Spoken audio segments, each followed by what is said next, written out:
Moralauto.fr, véhicule neuf ou d'occasion. Moralauto.fr, le choix des marques et des services présente. Sud Radio, au cœur de la mêlée, Alexandre Priam. Vous êtes sur Sud Radio, on est là jusqu'à 23h avec la petite finale ce soir. Argentine-Angleterre demain. Ce sera la grande finale, évidemment, Afrique du Sud, la Nouvelle-Zélande. On est avec Julien Thomas. Ça va, Julien? Tu t'es remis de la chronique de Lucien ou pas? C'était dur. Remis, et puis une grande chronique, je sais pas jusqu'à quand s'il peut rester sur la... À mon avis, il y a une seconde chronique, j'ai entendu, mais peut-être, je sais pas s'il va rester c'est en négociation là pour l'instant avec la direction actuellement. c'est pas sûr. Parti, il y avait les valises. J'ai entendu les murs des vestiaires trembler. Sache-le. Ouais. On est avec Philippe Spanghero, avec Quentin Cabanis. Quentin, le journal de la Coupe du Monde de rugby. Les fromages Matok, l'affineur des Pyrénées au cœur de la mêlée, présente Sud Radio, le journal de la Coupe du Monde. Et Alexandre, c'est triste, il ne reste plus que 2 jours dans cette Coupe du Monde. Et oui, ce sera terminé demain soir, il ne reste plus que 2 matchs. La petite finale ce soir entre l'Argentine et l'Angleterre. Un match qui peut paraître aux yeux du grand public sans intérêt, mais ce n'est pas l'avis de notre consultant Daniel Herrero. Écoutez ce qu'il en pense lui. Une phrase étrange prononcée par les Argentins. Ils souhaitent incontestablement être la première nation latine du monde du rugby. Tu vois, petite impertinence. Et juste à côté, tiens-toi bien, dans un autre réseau, mais quasiment sensiblement du même acabit, les Anglais qui disent il est hors de question qu'une équipe d'Angleterre ne soit pas sur le podium historique des Coupes du Monde de rugby. Ça voudrait dire que ce match pour la 3e place, malgré tout, il a quelques reliefs. Il est a priori pas celui qui nous stimule le plus, mais on va le regarder avec une incontestable attention. Une attention toute particulière avec l'Argentine qui, après 2007, pourrait une nouvelle fois monter sur le podium d'une Coupe du Monde de rugby. En tout cas, la réponse maintenant, ce sera dans moins de 3 heures avec un coup d'envoi donné dans 55 minutes exactement. Demain soir, la finale qui mettra une équipe sur le toit du monde du rugby. La Nouvelle-Zélande face à l'Afrique du Sud qui ont toutes les deux la possibilité d'être la seule équipe à avoir remporté 4 Coupes du Monde. Côté All Black, pas de surprise dans la composition.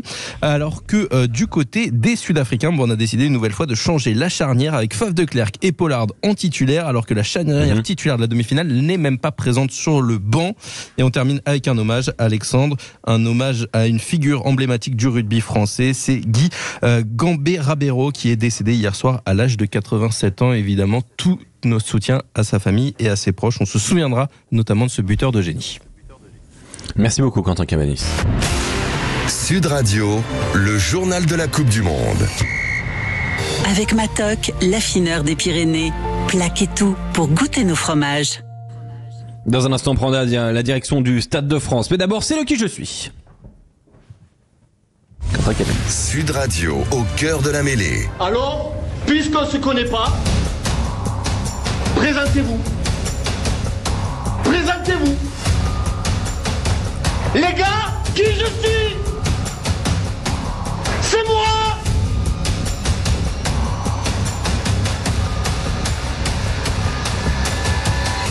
C'est moi! Je suis un monsieur! Ça, c'est se présenter! Ouais, c'est comme ça qu'on se présente sur Sud Radio pour le qui je suis. Bonsoir Frédéric de Vieux-Sang dans l'Hérault. Bonsoir. Bonsoir Laurent de Peyrehorade dans les Landes. Comment ça va Laurent? Bonsoir, ça va bien, vous aussi? Ah bah oui, ça va très bien. Vous allez tous les deux participer pour remporter le livre Au cœur de l'Ovalie de Philippe Spanghero, dédicacé par Philippe Spanghero. Philippe est avec nous. Salut Philippe. Salut les gars.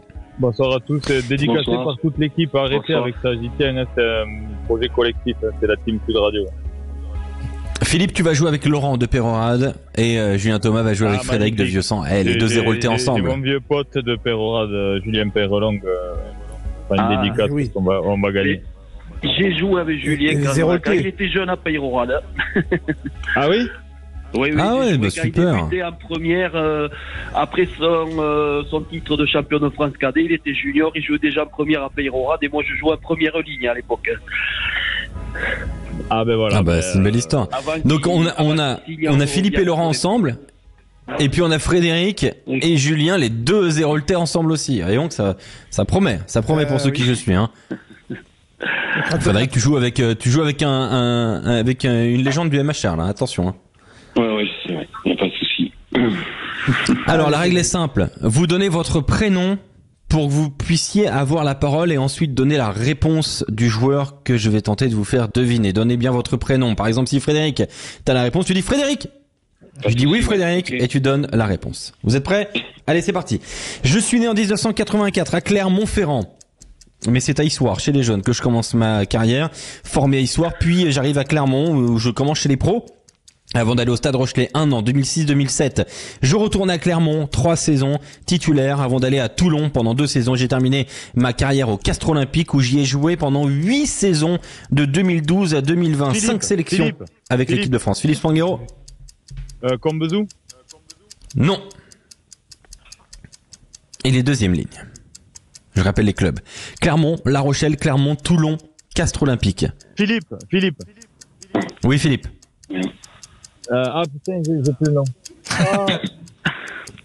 Il aurait pu avoir une sœur chanteuse. Une sœur chanteuse. Une certaine Véronique. Eh ben oui, mais... Sanson. Ah, Sanson. Christophe Philippe Spanghero. Christophe Sanson, Philippe Spanghero. 1 point pour Philippe et pour Laurent. Je pensais à lui, il a été baba. Ah, bien sûr. Et Quentin l'avait depuis un petit moment, hein. Je tiens à vous le dire. J'ai commencé ma carrière à Mérignac. Je suis né à Bordeaux en 1973. C'était ensuite au Stade Bordelais que je joue. Avant d'aller au Stade Français Paris, 6 saisons, j'ai marqué le club du Stade Français Paris avant d'aller à Bègles, à Bourgoin, à Pau, à Castres et j'ai terminé ma carrière à Leicester. J'ai 4 sélections avec l'équipe de France entre 99 et 2000. J'ai été entraîneur. Alors c'est important de le signaler, de Brive, du Stade Français de Mont-de-Marsan et d'Agen. Oui. Oui, Philippe. Laurent Seigne. Non. J'étais demi-mêlée. Ah oui, j'allais dire... Le sucre. Oui, Christophe Le Suc, Philippe Spanghero. Ça fait donc 2 points pour Philippe et Laurent. Et Julien et donc... Oh là là là là là là, Julien. Il faut se ressaisir. Et Le Suc, là, c'est compliqué. Là. Oui. Et tu l'as pas trouvé, c'est terrible. Allez, Christophe, désolé. C'est maintenant. Les gars, là, il va falloir être rapide. Je vous le dis, il va falloir être extrêmement rapide.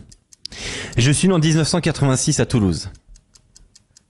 J'ai commencé ma carrière chez les jeunes au Stade Toulousain avant d'aller au Stade Montois, puis à Montpellier, puis à Agen. Marc Giraud, Philippe Spanghero qui avait pas donné son prénom. Non, c'est moi. Julien a donné son prénom. Hein. Et Julien a donné son prénom, donc c'est point pour Julien. Merci. Oh là là là là. J'ai joué avec lui. En plus aussi. Vous êtes en même temps. Eh oui, Philippe, mais t'as pas dit ton prénom. Julien avait donné son prénom. Les règles de l'arbitre, Philippe, s'il te plaît. Eh oui. Je suis né à Tartas en 1971. Tartas dans les Landes. Dans les Landes, exactement. La papeterie. La papeterie de Tartas. J'ai commencé chez les jeunes au Stade Montois avant d'aller au Stade Toulousain. Où d'ailleurs j'ai commencé ma carrière professionnelle avant d'aller au Castres Olympique, puis à Narbonne, au Stade Montois. Philippe Spanghero. Oui. Julien. Ah, c'est Philippe d'abord. Julien. C'est Philippe d'abord. Et je l'ai pas. Ah bah Julien alors. Julien. Il est en 79 71 71. Ah merde, j'ai entendu 79, pardon. Non, je l'ai pas. Je suis ensuite à la Narbonne, au Stade Montois, à Lannemezan, à Saint-Sevé. J'ai terminé au Stade Montois. J'ai été entraîneur. Et je le suis toujours. D'un club de top 14. Dari. Comment? Julien, c'est qui parle? Je sais pas qui parle. C'est Julien. Julien Thomas, Dari Carrère, point pour Frédéric et pour Julien. Ça fait 2-2, balle de match. Allez, mon Il y a Fredo. quand même beaucoup de figures du CO là, tu me régales, Alexandre. Ouais, il y a beaucoup de CO, c'est vrai. Ouais. Attention, balle de match. Je suis né à Lower Hutt. Oh. J'ai commencé ma carrière aux Lions de Wellington avant d'aller aux Hurricanes, puis d'arriver à Toulon. Et arrivé grandiloquente en 2006-2007. Laurent, j'ai été joueur et entraîneur. Laurent, j'ai entendu Laurent. Laurent, on t'écoute. Tanaumaga, victoire de Laurent de Pérorade. Tanaumaga. Victoire de Laurent de Pérorade qui gagne donc le livre au cœur de l'Ovalie signé par Philippe Spanghero et toute l'équipe Sud Radio. Désolé, toutes nos excuses Frédéric, mais Laurent a été très fort. Il a donné la balle de match. Julien, il est dégoûté. C'est magnifique. Julien, il est effondré. Laurent, bravo. C'est un beau travail d'équipe. Ouais, moi, j'ai pas été Ah ouais. très performant sur le coup. Merci beaucoup. Je disais une écrasante victoire 3-2. Hein. Ouais. Non mais c'était un très beau match. Ah non franchement c'était une très très belle victoire. Bravo Laurent de Perroa, dont on voit donc le livre dédicacé par toute l'équipe et par évidemment Félix Spanghero qui est à l'origine de ce livre, qui est d'ailleurs une des top ventes en France dans les bouquins. C'est un immense succès pour Au cœur de l'Ovalie. Il y aura un deuxième Qui je suis dans un instant sur Sud Radio pour gagner un des derniers ballons Gilbert Sud Radio. Mais d'abord on prend la direction du Stade de France. Il avait la plupart des réponses, Nicolas Delage. Tu trépignais d'impatience, je suis désolé, je t'ai pas fait participer, mais tu sais quoi, Nicolas, tu participes sur le prochain. Mais alors c'est gentil, très bien, comme ça m'évitera de m'exciter avec Antoine Mazera à côté qui me regarde, mais qu'est-ce qu'il a, il va se calmer. Oui effectivement, j'étais très chaud notamment sur Christophe Lossuc. Dès que tu as prononcé Stade Français, avant même que tu signales le retour au CABBG, je l'avais. J'avais le buzzer là, sur la pam, ça tapait fort sur la table. Et bon, on revient dans un instant du côté du Stade de France pour le deuxième Qui je suis avec toute l'équipe. À tout de suite. Vous êtes sur Sud Radio, sur la radio du rugby, la radio de la Coupe du Monde de rugby, la radio du Top 14, de la Pro D2, de tous les rugby. Et dans un instant, il y aura un deuxième Qui je suis. Julien Thomas, Philippe Spanghero, je vais avoir besoin de vous pour vous mettre d'accord. L'un de vous deux participera au Qui je suis. Lequel de vous deux, Philippe? Qui laisse la place à l'autre? Philippe et Julien. Bon, moi je veux bien laisser ma place à Julien pour lui souhaiter peut-être une victoire. C'est vrai que t'es trop fort, Philippe. Non mais Philippe, non mais sans déconner, Philippe il ne perd jamais. C'est hallucinant. C'est hallucinant, il ne perd jamais à ce jeu. J'aimerais bien voir un match Johan Philippe, parce que Johan a quand même une baraka à ce jeu assez impressionnante aussi. Mais Johan Huget, c'est de la baraka, tu l'as dit. Il n'a pas la culture. Il voulait m'affronter aussi. Il avait annoncé. Mais Johan Huget. Quand j'ai vu sa réponse sur juste chercher Greg Lambolé, j'ai compris que bon. Oui, mais là d'ailleurs, je me suis empressé de faire un WhatsApp sur un autre groupe, et puis après ça a amené quelques tensions parce qu'on était voisins tous les trois, on partageait nos maisons. Et donc là, Grégory a été quand même assez déçu que Johan fasse son nez. Et bah c'est le Qui je suis. Allez, au cœur de la mêlée. Alors, puisqu'on se connaît pas, présentez-vous. Présentez-vous. Les gars, qui je suis? C'est moi.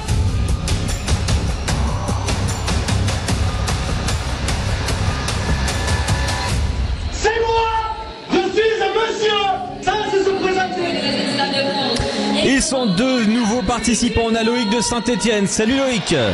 Bonsoir, salut. On a Sébastien de Mont-de-Marsan. Comment ça va Sébastien?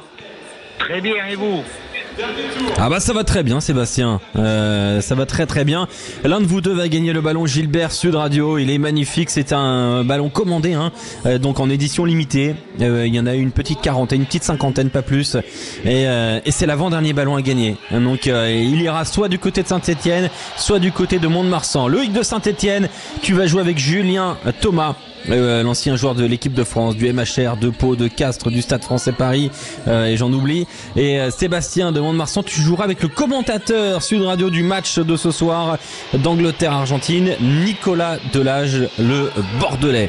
Est-ce que tout le monde est prêt? Alors, règle simple. Un peu compliqué, mais bon, avec grand plaisir. La règle est simple. Vous donnez votre prénom avant de donner la réponse. Par exemple, si Sébastien, vous avez la réponse, vous me dites Sébastien, je vous donne la parole et vous donnez votre réponse. On est prêt? Tout le monde est prêt? On est prêt. Oui. Allez. Je suis né au Chesnay en 1991, donc en région parisienne. J'ai commencé chez les jeunes au RC Concarnois avant d'arriver au Stade Toulousain, puis d'aller à Tarbes et au Biarritz Olympique. C'est au Biarritz Olympique que je commence ma carrière professionnelle en 2010. Avant d'aller au Stade Toulousain, ça ne fonctionne pas. Je vais au Stade Rochelet 2 saisons, 2014-2016. À l'Union Bordeaux-Bègles une saison. Alors, c'est qui Sébastien. Serge Betsen. Non, ce n'est pas Serge Betsen. Le Stade Rochelet, l'Union Bordeaux-Bègles, Clermont, et je suis désormais un joueur de l'USAP. Mais j'ai un contrat particulier parce que je suis aussi un joueur de l'équipe de France. Donc je joue peu en top 14. C'est vaine ça.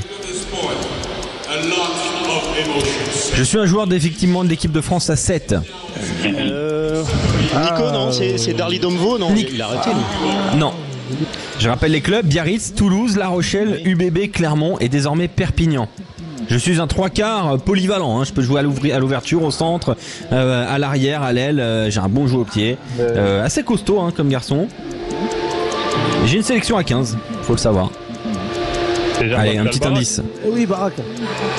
Ah oui, mais Philippe, t'as pas le droit de jouer. Il est passé mais il était blasé. Bien vu. Ah oui, mais on peut pas accorder le point à qui que ce soit du coup, Philippe. Point Philippe. Faut couper le micro de Philippe, Quentin. Ah voilà, coupez-moi le micro, je peux pas m'empêcher. Il faut qu'il se coupe tout seul. Je ne peux point. Ah, mais on joue ensemble. Je suis né à Béziers en 1979. J'ai commencé ma carrière à Narbonne. Puis je suis allé au Stade Toulousain et j'ai terminé à Bordeaux. C'est aussi simple que ça. J'ai 42 sélections. Et je suis toujours dans le circuit rugbystique puisque je suis entraîneur. Ah, je l'ai, je peux pas écouter ou pas? Oui. Vas-y, Philippe. Sébastien, oui. Weber. Non, ce n'est pas Aubin Weber. Jean-Baptiste Poux. Oui. Non mais Philippe. Le pilier. Oui, Je joue avec Julien. Je l'avais bon. Pilier de l'UBB, Narbonne. Bon bah on peut encore encore une fois on ne peut pas compter les points. Philippe s'il te plaît. On peut pas mettre une équipe à 3, une équipe à 2, c'est pas possible. Et en plus on t'entend pas bien donc c'est compliqué. Bon bah du coup c'est très... non on peut pas, ça va faire un brouhaha les gars à l'antenne.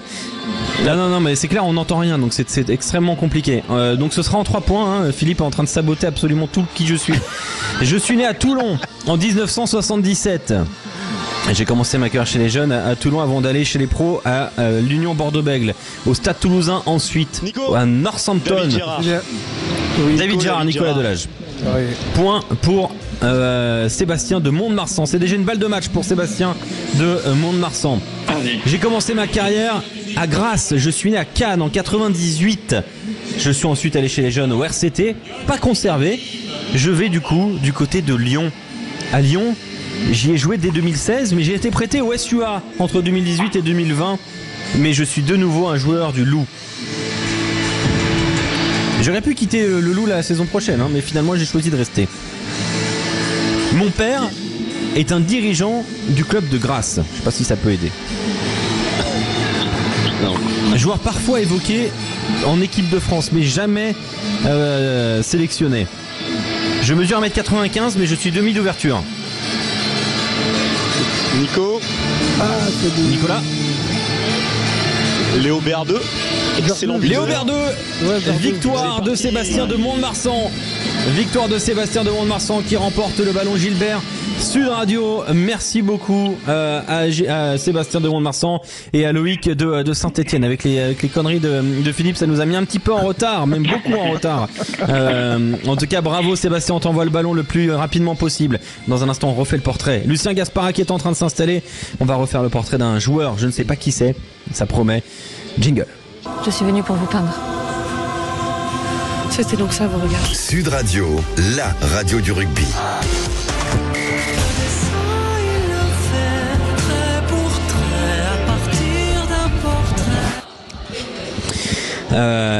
On refait le portrait de qui? Alors je n'ai aucune idée. J'ai très peur de laisser tout cela entre les mains de Lucien Gasparac. C'est donc ma dernière chronique sur la Coupe du Monde de rugby. Qui aurait cru que j'irais jusqu'au bout de cette compétition sans me faire licencier pour dérapage à l'antenne? Je suis allé plus loin que les Bleus et ça c'est déjà un exploit.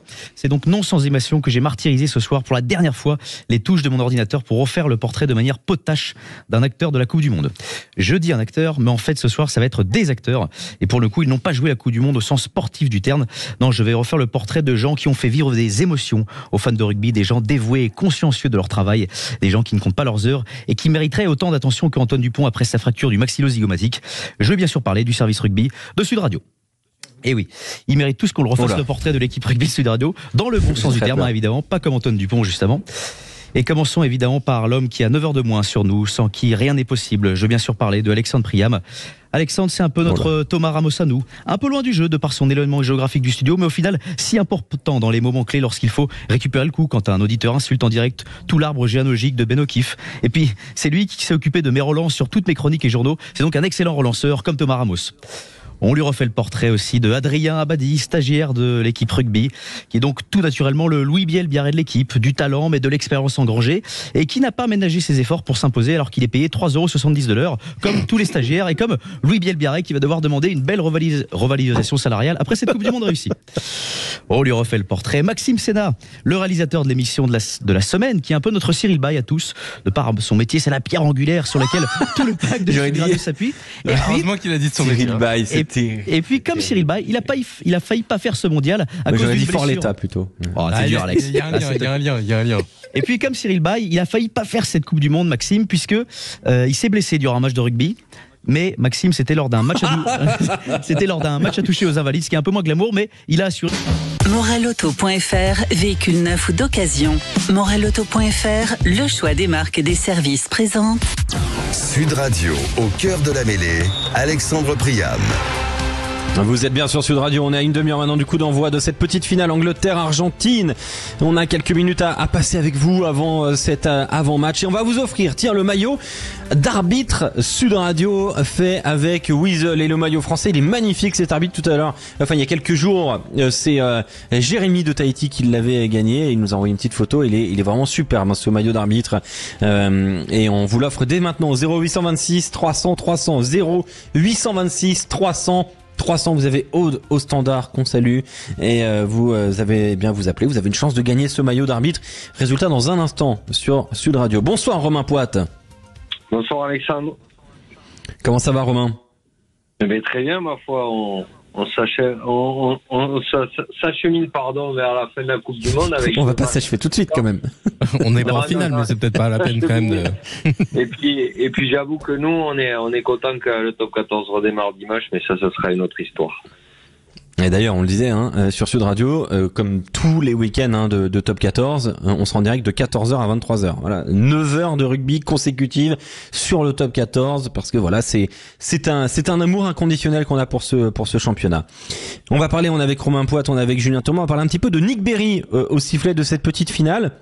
Nick Berry, quel est son profil, quel est son parcours? Il a été joueur même à très bon niveau, Romain Poite.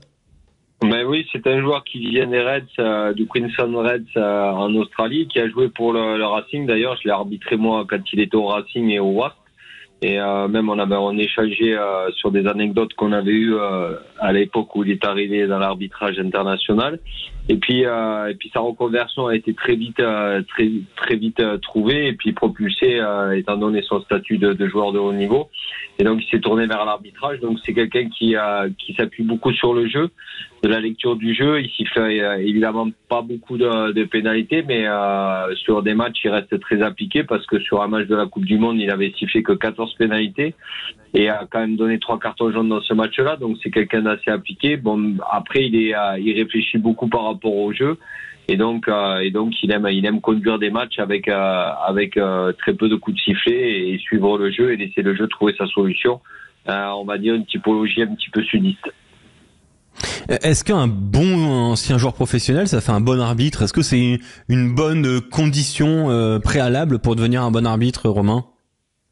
Ben c'est un atout, c'est sûr. Et d'un point de vue global, que ce soit World Rugby, le Top 14, et je citerai les personnes auxquelles je pense, mais c'est les anciens joueurs, c'est aussi une vitrine de reconversion pour l'arbitrage. Donc, étant donné que ces personnes-là se tournent très vite vers l'arbitrage, on va dire que c'est pas des passe droits, mais ils ont quand même une accession qui est beaucoup plus rapide qu'un arbitre qui est pas reconnu en tant que tel que joueur de haut niveau. Et nous, on a eu des exemples de Philippe Bonnour, qui est ancien joueur de Béziers, qui est encore actif à la vidéo, qui a été arbitre de Top 14, comme Maxime Chalon, qui est un joueur de bon niveau. À un niveau moins élevé, on avait Massabo, le troisième ligne de Bayonne, qui a arbitré et qui arbitre encore, je crois, au niveau régional. David Atou, qui était un très bon arbitre et qui malheureusement n'a pas pu faire une carrière d'arbitre, ou heureusement pour lui. n'a pas pu faire une carrière d'arbitre parce qu'il avait justement ce statut de joueur de haut niveau et la direction de l'arbitrage à l'époque voulait pas qu'il cumule les deux. Et même on a eu Francis Ntamak qui s'est essayé à l'arbitrage, donc voilà. Et puis après, pour des noms un peu plus connus dans l'air du temps, on a donc Nick Berry et Carl Dixon. Carl Dixon qui a été un grand joueur des Harlequins que j'ai eu la chance aussi d'arbitrer. Et un peu plus en amont, on a eu Alain Roland qui a été un joueur international irlandais et patron des arbitres, qui a été un arbitre de très haut niveau. Et Glenn Jackson aussi qu'on oublie un peu, mais qui est maintenant dans le staff des Fidji et qui a joué pour les Saracens, c'est joueur néo-zélandais, je ne sais pas où il avait commencé en Nouvelle-Zélande, mais qui a joué aux Saracens et qui est devenu un arbitre de premier plan en ayant fait des Coupes du Monde. Donc évidemment, par rapport à la lecture du jeu, l'association de la règle avec le jeu, c'est des gens qui ont des prédispositions. Et dès lors qu'ils s'avancent un petit peu dans l'arbitrage, ils sont soutenus peut-être un peu plus que d'autres, parce que en faisant preuve de compétences aussi, mais c'est pour l'arbitrage, ce sont des leviers qui sont intéressants à faire valoir pour justement amener des joueurs de haut niveau après dans une deuxième partie de carrière sur l'arbitrage. Parce que Julien Thomas, il est en train de se poser des questions, il se demande s'il peut pas devenir arbitre international de très haut niveau. Non, salut Robin. Non, j'ai une question du coup un peu à l'inverse, quasi. Là, on passait de joueurs peut-être professionnels ou de haut niveau à arbitre, mais par contre, est-ce qu'un arbitre de haut niveau, professionnel ou de haut niveau, est-ce que c'est un bon entraîneur, par contre? Salut Julien. Écoute, j'ai pas la prétention, non. La vision, elle est complémentaire par rapport à un coach qui est installé, notamment moi, Pierre Mignoni à Toulon, mais on apporte peut-être 10 à 20% sur la performance. C'est une vision qui est différente, qui est complémentaire de celle de l'arbitre. Et puis après, on se développe aussi, on se forme. Moi, je suis un jeune entraîneur. J'ai pas du tout l'ambition d'être un entraîneur de premier plan. J'accompagne juste. Disons qu'avant, on était un accompagnant à la performance, et là, maintenant, on est un entraîneur à la performance. Donc, on voit les choses différemment. Mais je pense que ça peut aider des staffs, et ça apporte une vision différente qui peut être, comme je disais, complémentaire et apporter un petit plus. Après, je ne vais pas vous faire ma fiche de poste, mais bon, ça se passe bien à Toulon. Ça se passe bien à Toulon, et pourvu que ça dure. Donc, mais je me prends pas pour un grand entraîneur, et je pense pas que j'en ai la compétence. Et tiens, tu parlais des joueurs qui étaient devenus arbitres. Je crois que Adrien Marbeau est aussi un bon petit joueur du côté de Tyros, si je ne me trompe pas. Ouais. Alexandre, je m'excuse auprès d'Adri qui est peut-être aussi. Ouais. Mathieu Noireau, qui a été un joueur et qui est aussi entraîneur, qui a été CTC, c'est-à-dire cadre technique, et qu'il est encore, je crois. Et oui, il y a des gens qui ont la double casquette. Après, bien sûr qu'il faut avoir une position un peu plus forte sur un élément. Et bien, on vous demande de choisir ou l'arbitrage ou l'entraînement ou autre. Mais c'est des choses qui peuvent être tout à fait menées. Exact. Ouais. Et justement, quand on a appris que Nick Berry arbitrerait cette petite finale, est-ce que tu as eu un petit peu de déception pour Mathieu Rénal, qui aurait pu postuler? Ouais, évidemment. Déjà, j'ai été surpris de la désignation. Après, c'est pas moi qui désigne, et puis je respecte beaucoup Nick, et il a certainement mérité d'être là. Après, il y avait Nika, le Géorgien, qui a fait une belle Coupe du Monde, qui depuis 2 ans est en train d'avancer à vive allure. Mais évidemment que le côté cocorico et puis ma proximité avec Mathieu, parce qu'on a partagé beaucoup de choses et on a gardé une amitié profonde, m'a déçu dans le sens où il n'a pas été, parce que je pensais qu'il pouvait même accéder à une demi-finale. Mais après, il faut être dans le comité de sélection pour voir quelles sont les discussions, quelles sont les attentes, et pour véritablement juger si la désignation est injuste ou pas. Donc non, bien évidemment que Mathieu, je pense, pouvait postuler. Après, beaucoup de monde lui a jeté la pierre après Pays de Galles Fidji. Mais je me perds dans les matchs. Angleterre-Fidji, pardon. Et c'est vrai que les gens, ils voulaient voir une chose, c'est les Fidjiens gagner. Et donc, comme j'ai dit à certains, vous avez vu le match avec un certain prisme et c'est peut-être pas donc Mathieu, il a fait une bonne Coupe du Monde et il aurait mérité d'être là et j'aurais aimé le voir à ce niveau-là, que ce soit pour une petite finale ou voire même la touche à la finale puisqu'il n'y avait pas de Français, donc il avait la voie un peu plus libre, mais bon, certainement qu'on n'avait pas tous les éléments pour connaître et aller dans le sens des désignations, donc je vais m'abstenir, mais Mathieu méritait autant que les autres. Merci beaucoup Romain d'avoir été avec nous et on conseille l'application Weasel pour bien comprendre, mieux manier les règles du rugby, mais pas seulement du rugby. On te retrouve demain pour parler de Wayne Barnes. On aura des choses passionnantes à raconter à propos de Wayne Barnes, notamment avec Nicolas Delage. Merci Romain et bon match à toi, bonne petite finale à toi et à demain. Merci, à demain. Merci, et puis bon match. Merci beaucoup Romain et tiens, on va prendre la direction du Stade de France puisqu'on parlera demain de Wayne Barnes. Ce soir c'est Nick Berry au centre du terrain pour ce Argentine-Angleterre. Nicolas Delage, Daniel Hérault, bonsoir. Bonsoir, effectivement, la finale de bronze, c'est son nom officiel, c'est ce qu'il y a sur les programmes. La réalité, c'est que c'est un match entre deux perdants de demi-finale. Daniel Hérault, bonsoir. Amis du soir, bonsoir, amis de Sud Radio, bonsoir, les collègues, les arbitres, tout le monde, bonsoir. À quoi s'attendre sur ce match? Tu le sens bien? Très honnêtement, je le sens. Alors après, est-ce que je le sens bien? Je le sens. C'est un gros match. C'est deux des quatre meilleures équipes du monde qui s'affrontent ce soir sur la terre de France en 3e et 4e place pour la Coupe du Monde 2023. Et donc je le sens. C'est un gros match, de sûr. Après, on peut relativiser les talents, la période de ces deux équipes argentines. Dans quel état moral Argentine et Angleterre. Dans quel état moral se trouve-t-elle après une défaite en demi-finale, pour les uns assez large, pour l'autre plus ric-rac. Enfin, tout ça, ça peut laisser évidemment des traces dans le cœur, mais c'est quand même un gros match. De sûr, c'est un gros match. Et même, on pourrait, en analysant un peu les choses, le trouver peut-être un peu plus, j'ose dire, intéressant que ce que, a priori, sont les matchs de 3e et 4e place. Nous les avons tous vus depuis des lustres, c'est-à-dire grosso modo depuis 35 ans, tu vois, qu'il y a des Coupes du Monde, et rares ont été ces matchs-là d'un bon ou d'un très bon niveau.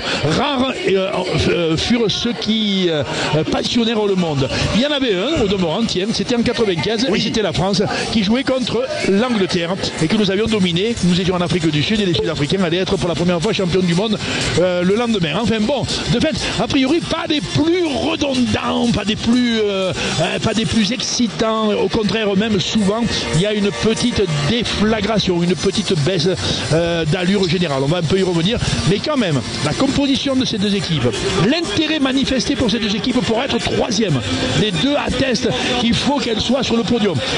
Tu vois, c'est plus le match qu'il faut faire pour remplir le contrat, c'est aussi le match qui donne ou qui définit une ambition de posture au niveau international. L'équipe qui gagne aujourd'hui, ou l'Angleterre ou l'Argentine, elle sera 3e nation mondiale, ce qui est quand même pas rien en 2023.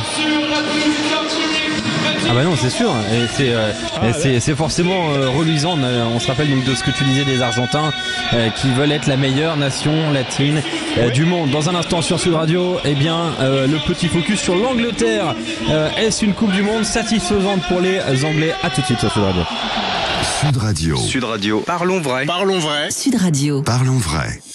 La semaine prochaine avec Sud Radio, gagnez une semaine de vacances à la mer, à la montagne ou à la campagne grâce à Lagrange Vacances. Des résidences 3 et 4 étoiles dans toute la France dans lesquelles vous pourrez vous ressourcer et vous détendre. Écoutez le Grand Matin Sud Radio de 7h à 8h30 et gagnez votre séjour pour 4 personnes dans l'une des résidences Lagrange Vacances. Alors, tout est prêt? Évidemment. Et Justin? Tu m'as pris pour qui? Il n'y a pas de rugby sans Justin Bridou. Ils sont tellement à croquer, les mini bâtons de berger. Et en plus, pas besoin de couteau ni d'enlever la peau. Match ou apéro, c'est avec les mini bâtons de berger Justin Bridou. Justin Bridou, le vrai goût du partage. Pour votre santé, évitez de grignoter. Morelauto.fr, véhicule neuf ou d'occasion. Morelauto.fr, le choix des marques et des services présents. Sud Radio, au cœur de la mêlée, Alexandre Priam. C'est l'équipe type. Avec Daniel Herrero, avec Nicolas Delage en direct du Stade de France. L'Angleterre va donc jouer une 3e place de cette Coupe du Monde face à l'Argentine. Et une question, est-ce déjà une bonne Coupe du Monde pour les Anglais? C'est vrai qu'il y a pas mal de joueurs qui ont été finalistes en 2019, Nicolas Delage, Daniel Herrero. Il y a aussi quelques jeunes qui pourraient incarner la génération qui va suivre cette Coupe du Monde 2023. On pense à Ben Earl, à Alex Mitchell, à Stewart évidemment à l'arrière ou Ellis Genge. Exactement, ou même à George Martin, le deuxième ligne. Moi personnellement, je pense que cette équipe d'Angleterre a fait une excellente Coupe du Monde, déjà parce qu'on ne l'attendait pas. Rappelez-vous que Steve Warswick, il a commencé son mandat après Eddie Jones avec 6 défaites en 9 matchs. Il a pris une fessée contre les Français honteuse à Twickenham. Ils ont perdu contre les Fidjiens à Twickenham également en préparation.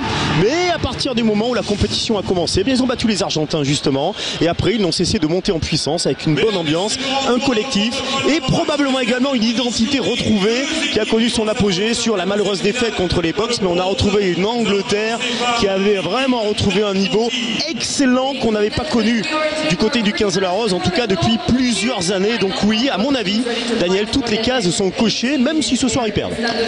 Ah oui, alors je dirais que certaines cases sont cochées pour attester que l'Angleterre est en regain. Mais il en manque. Mais elle est en regain de la position où elle se trouvait il y a maintenant ne serait-ce qu'un mois et demi ou 2 mois, et à plus forte raison 5 ou 6 mois, où au cœur du tournoi 2023 elle était au fond et même un peu en dessous du fond du seau. Donc cette Angleterre-là, avec cette Coupe du Monde, elle a gagné des matchs qu'elle avait perdus quelque temps avant, notamment celui contre l'Argentine ou celui contre les Fidji. Elle a montré un regain d'équipe incontestable. Quelque chose qui, au niveau des liens entre les joueurs, on sait que ce sont des bons ou des grands joueurs, malgré tout, presque tous des Anglais, presque tous. Il y a eu débat sur leur qualité du rugby, sur la conviction collective, sur cette équipe qui s'était délitée, sur des impacts divers, l'impact d'une économie du rugby international anglais, l'impact de quelques clubs qui mettaient le genou à terre et en conséquence de joueurs de ce club qui mettaient un peu le genou à terre aussi, l'impact d'un coach qui arrive dans un moment où tout est délabré, où tout est abîmé et qui arrive difficilement à faire l'unité au moment des urgences de préparation de Coupe du Monde. Ces impacts-là, il semble les avoir digérés assez tôt dans la Coupe du Monde. L'équipe s'est présentée, cette équipe d'Angleterre, elle s'est présentée avec une belle allure collective. Tu vois, on a même retrouvé une gaillardise pas feinte, pas surjouée comme de temps en temps les Anglais savent le faire. On a trouvé des attitudes qui sont des attitudes de collectif empathique, d'un groupe qui s'apprécie, qui se respecte et en même temps qui peut définir des ambitions personnelles sans que ce soit non plus surjoué.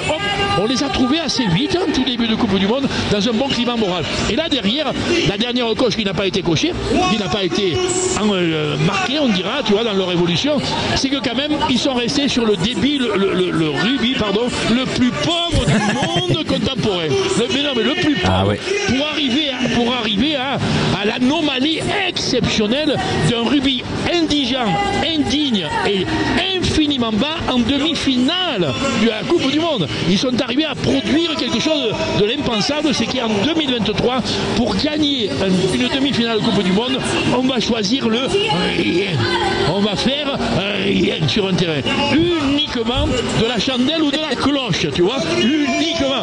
Bon, là, ils nous inquiètent un peu ces Anglais. Mais en même temps, on n'est pas déçus de leur intelligence, tu vois, de leur santé athlétique. On n'est pas déçus de leur unité collective. On n'est même pas déçus de leur intelligence, puisque en choisissant le rien, c'était sans doute la preuve la plus intelligente pour qu'ils puissent battre les Box en quart de finale ou en demi-finale, pardon. Et alors on dit à la fois respect, inquiétude, à la fois presque admiration. Tu vois, ils perdent d'un point contre les Box qui demain vont faire la finale du championnat du monde. Ils perdent d'un point en étant presque admirables dans le comportement et presque, je dirais, alors ce qui est un drame de l'analyse sportive contemporaine, en étant admirables dans le rien du tout. Le pronostic de Julien Thomas pour ce Angleterre-Argentine. Je vais mettre les Argentins. Je vais me lancer. Honnêtement, c'est pas les favoris pour moi, mais je pense que les Argentins, voilà. Comme tu aimes Alexandre, la grinta va faire qu'ils vont remporter cette 3e place. Tu sais que ce mot n'existe pas, hein. C'est une invention française. Hein. Merci Julien Thomas, donc un copec sur l'Argentine. Merci et belle soirée Julien Thomas. Dans un instant, les compos, le coup d'envoi, les hymnes, c'est tout ça sur Sud Radio. À tout de suite. Sud Radio, au cœur de la mêlée. Avec Moralauto.fr, véhicule neuf ou d'occasion. Moralauto.fr, le choix des marques et des services.